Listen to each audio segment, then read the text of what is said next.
dito guys, nabuksan na natin. So mag-umpisa tayo dito sa thermostat valve.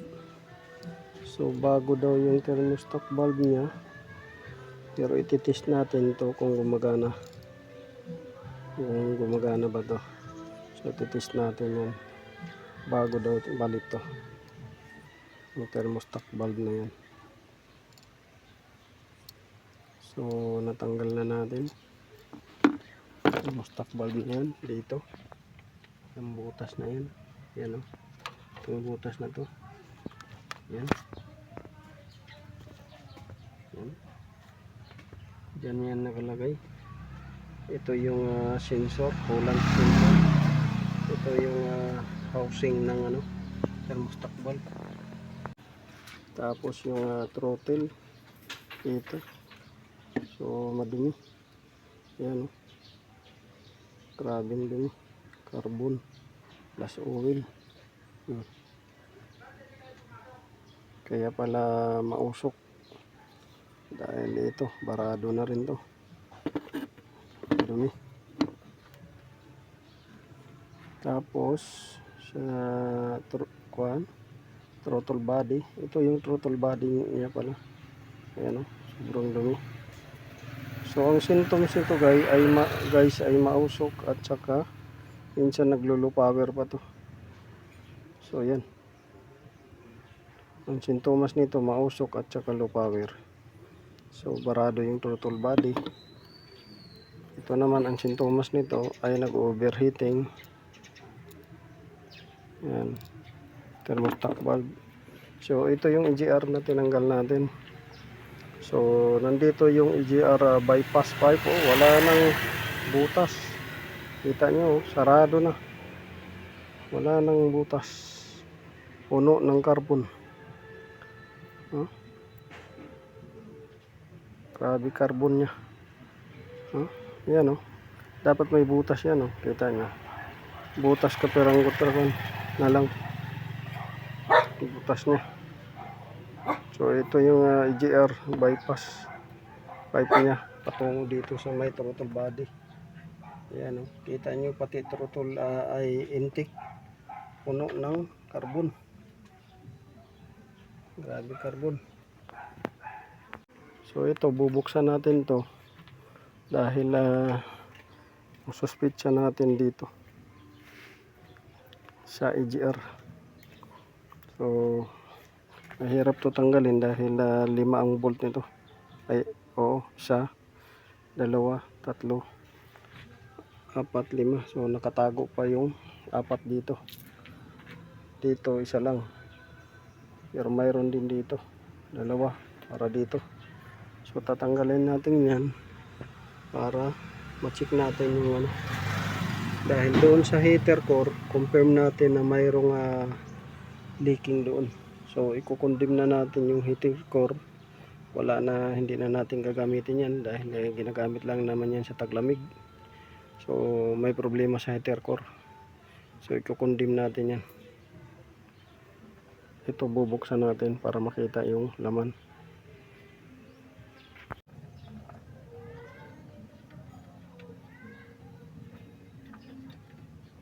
So tatanggalin natin itong EGR.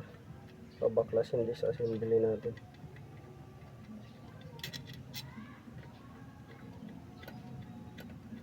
Dahil may issue to ng overheating or bumubulwak yung tubig at nagbabawas ng tubig. So heater core lang ang pwedeng pagsuspitsa natin maliban doon sa head. So mamaya papakita ko sa inyo yung head dahil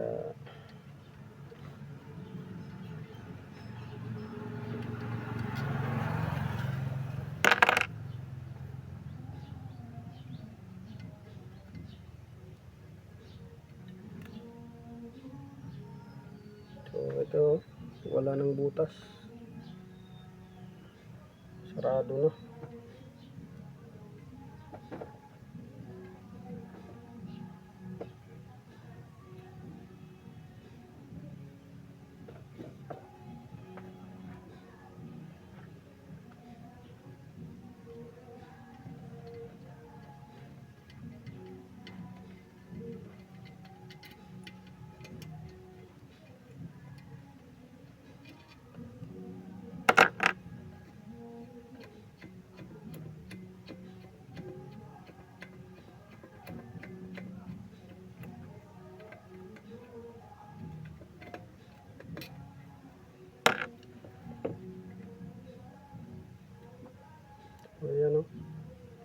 Wala na rin butas, oh. Grabe, sarado.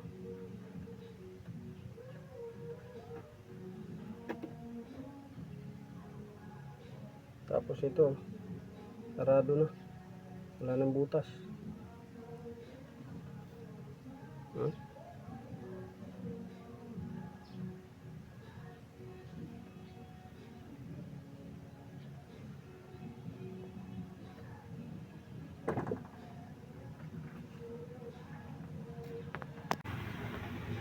So ito, yung kondisyon niya. Yan, oh. Yan. Oh. Yan, oh.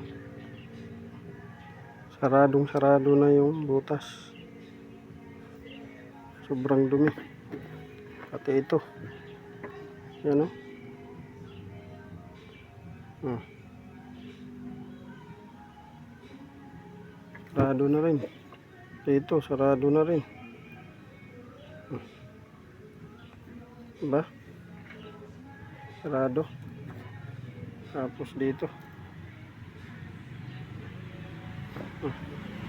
Ngayon, iti-test natin to gamit ang hangin. Hahanginan natin yan. Kung tatawid ba yung coolant.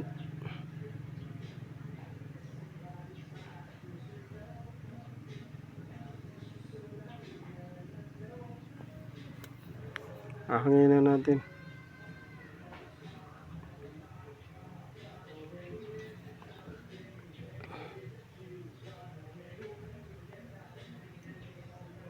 So dito yung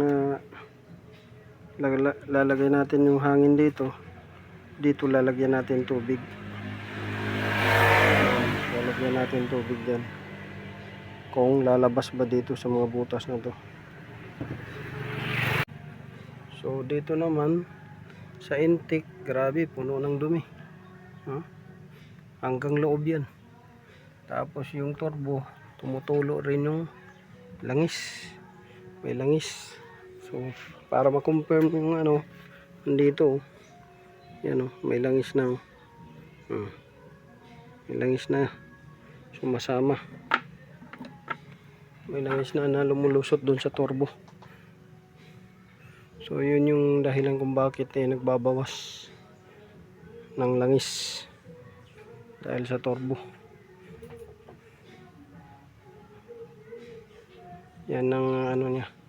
So kadalasan na nasisira yung turbo dahil after long drive dapat mga 5 minutes bago nyo patayin yung makina para maka-cool down yung turbo.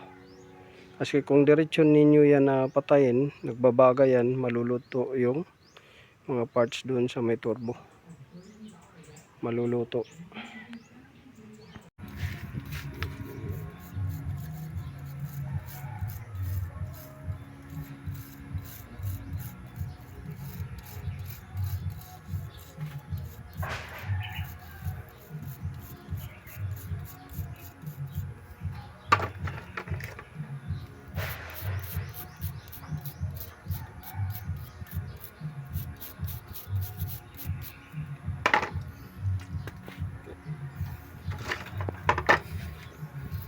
Dapat na ibuang ko. Tak-tak. Hindi may tak-tak ito. Taog.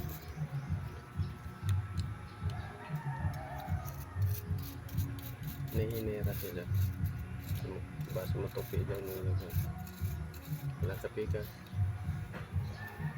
Yun.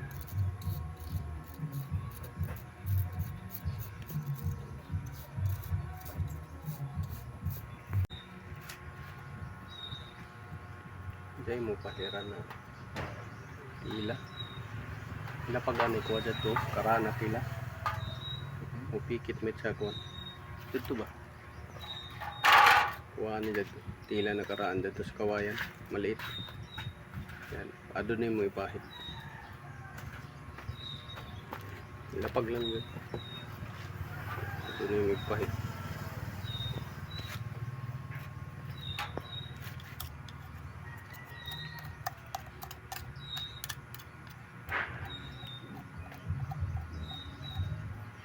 lungag no. Alay tak ni di doon. Agak ba ito? Matagak.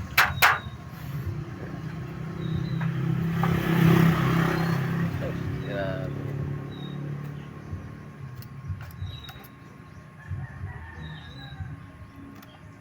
Yan ay lungag.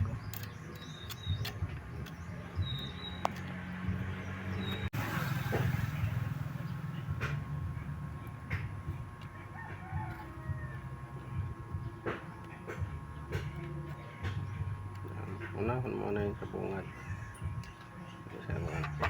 Hindi mo pagbasong kay say ko basa na siya sa dili matagak pag itinaktak mo.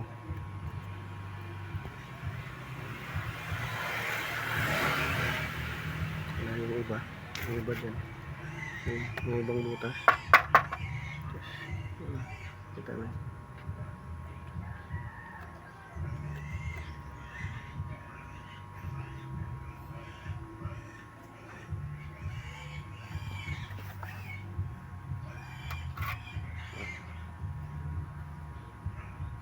Tak di dulu.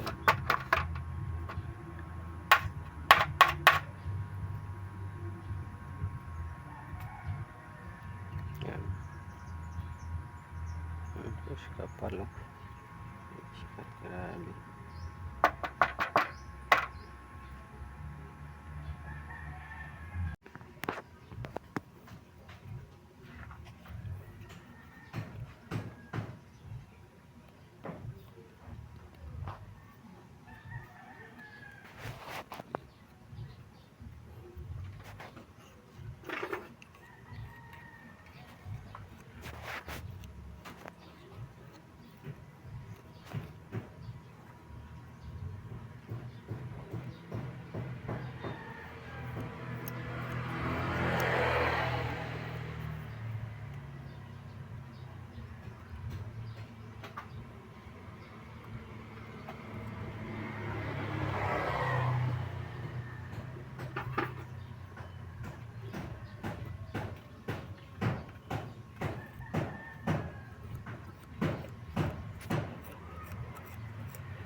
Oxygen sensor. Madumi yung oxygen sensor. Ato gasod pagpangaligo na Minsan pagpauli man check may engine patay gas yung sila makina dahil sa dumi. pagasunta na di pa Linis lang to. okay. Tapos ito map sensor, ayan o. Wala nang butas. Booster lagi, booster na kusog-kusog na to daga. Sino gusto Map sensor. Sila RD to si Udot na Linisan din. si Luyan nag-drive. So ganito yun nila kawan. Biboy tapos ingkoy. Kusog-kusog na to daga. Si Kunta booster. Linisan.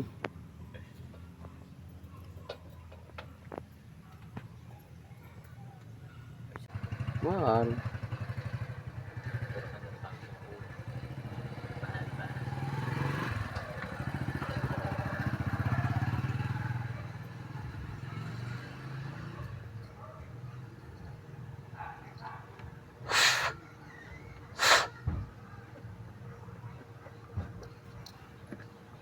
Ganing zone pag kuan ba test drive sa imo magkuha license sa dayan gasud dili kun down dai kuan So, ayan sir, malinis na. Malinis na siya. Yan. Malinis na yung ano niya. Natanggal na yung mga chips na malalaki. So, yan. Malinis na. Tapos itong turbo, nilinisan na rin. Malinis na rin yung turbo. Parts na lang kulang yan para baklasin siya uli, tapos sa kabit ng parts, tapos dito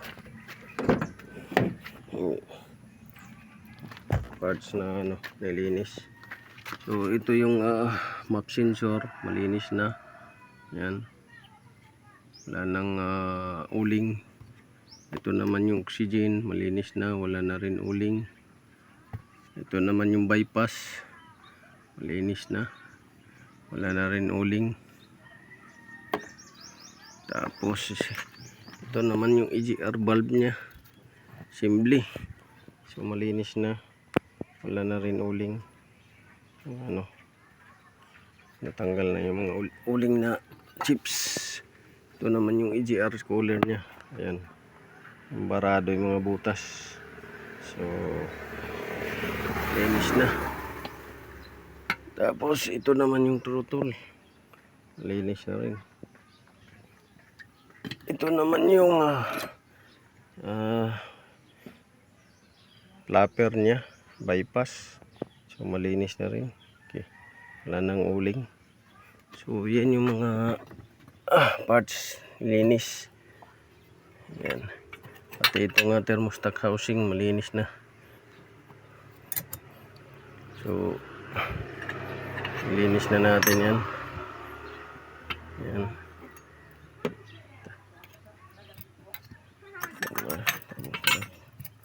Oxygen, yan. Tapos ito naman yung intake. Malinis na. Yan yung intake.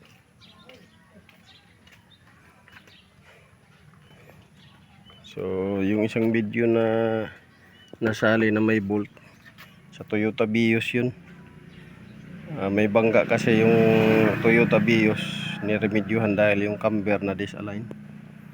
So yun lang sir, update, waiting sa parts.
natin yung EGR.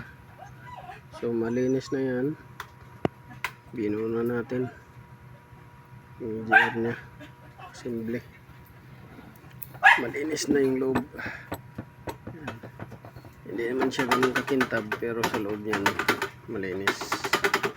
So importante sa loob. Kahit na sa labas hindi ganun kakintab.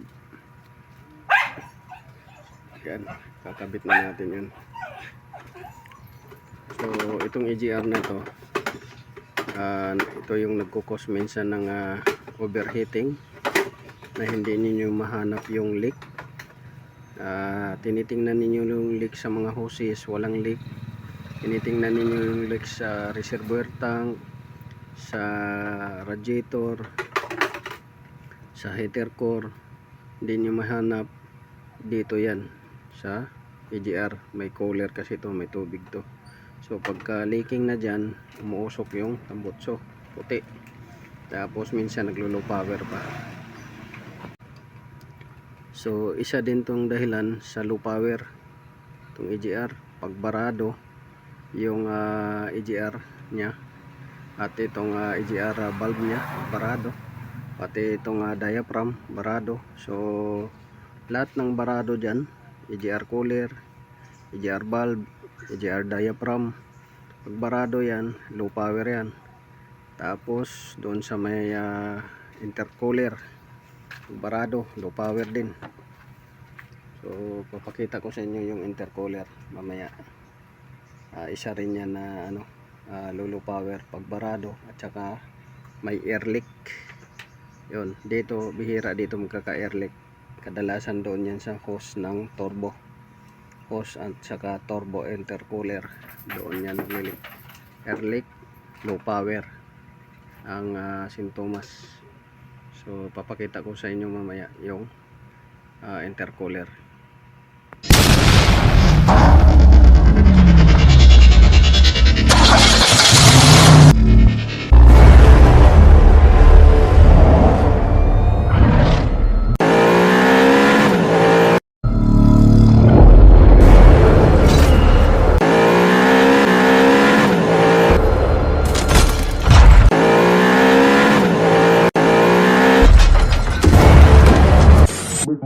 Make